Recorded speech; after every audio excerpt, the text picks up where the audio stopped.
budrek dan sakit kepala tung budrek tak tung datang kapan saja budrek ada obatnya nonton kita semua.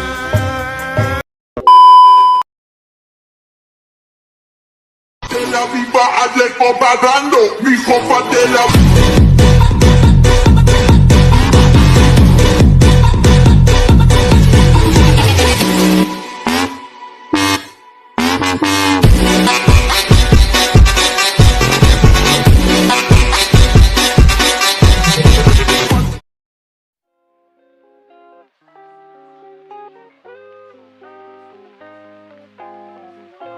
Halo guys, di sini kami akan menjelaskan tentang pengaruh kemajuan iptek terhadap NKRI.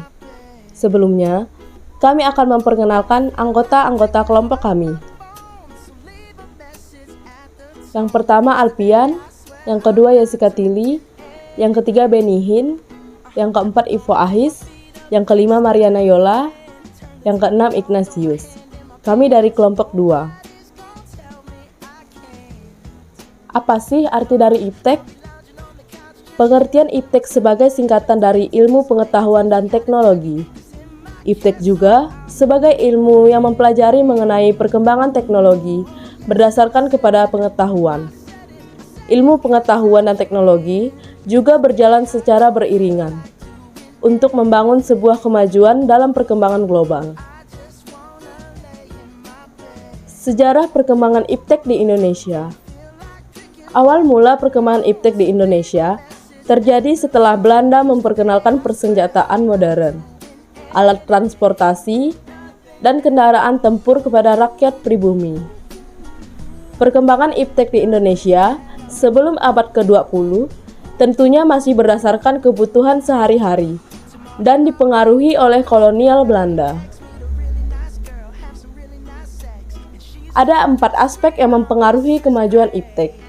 Yang pertama aspek politik, yang kedua aspek ekonomi, yang ketiga aspek sosial budaya, dan yang keempat aspek hukum dan pertahanan keamanan. Di sini, saya akan menjelaskan tentang dampak positif dan negatif iptek.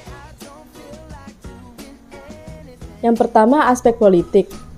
Dampak positifnya adalah 1. Diskusi politik cenderung semakin terbuka dengan adanya siaran televisi dan radio yang menyiarkannya.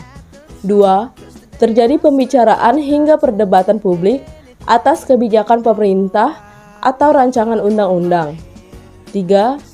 Calon pejabat atau anggota dewan dapat menggunakan media sosial di internet untuk berkampanye dengan biaya relatif murah.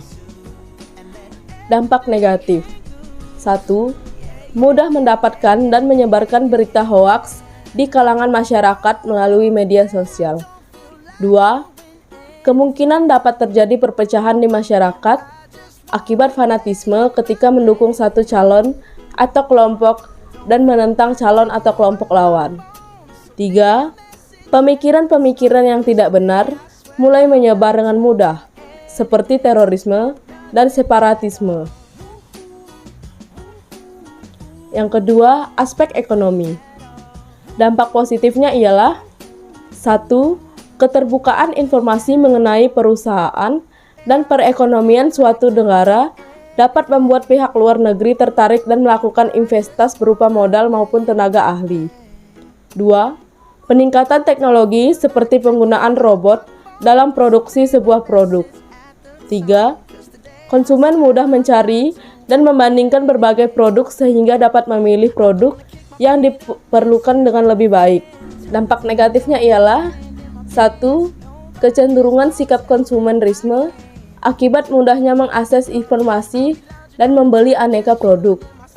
2. Makin banyak pekerjaan diambil alih oleh teknologi, seperti robot yang mengurangi lapangan pekerjaan. 3. Banyak produk yang ditawarkan melalui berbagai media dan dapat langsung diperoleh yang mungkin dapat membentuk generasi yang ingin memperoleh sesuatu dengan cepat tanpa menghargai prosesnya. Yang ketiga, ada aspek sosial budaya. Dampak positifnya ialah kita dapat mengetahui berbagai budaya yang terdapat di dunia dengan berkembangnya teknologi komunikasi dan informasi. Hal ini dapat mendorong kita menghargai perbedaan dimanapun dan dengan siapapun. Dampak negatifnya ialah maraknya budaya asing masuk melalui berbagai saluran informasi dapat mengkikis budaya asli Indonesia bila tidak disaring dengan baik dan berkurangnya komunikasi dan sosialisasi tatap muka secara langsung. Yang terakhir ada aspek hukum pertahanan dan keamanan. Dampak positifnya ialah 1. Membantu dalam menegakkan hukum seperti pemeriksaan DNA yang dapat mempermudah kepastian identifikasi pelaku kejahatan dan penggunaan CCTV untuk menjadi bukti yang dilakukan pelaku kejahatan. 2. Perkembangan teknologi pertahanan keamanan dapat membantu negara dalam mengatasi ancaman peperangan dengan negara lain. Yang kedua, perkembangan teknologi pertahanan keamanan dapat membantu negara dalam mengatasi ancaman peperangan dengan negara lain. Dampak negatifnya ialah 1.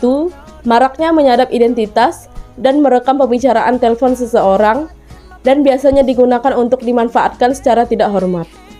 Yang kedua, penggunaan pemalsuan identitas palsu yang digunakan untuk tujuan kejahatan di dunia maya. Yang ketiga, pencurian data kartu kredit yang dapat terjadi secara elektronik. Sekian dari kami, terima kasih.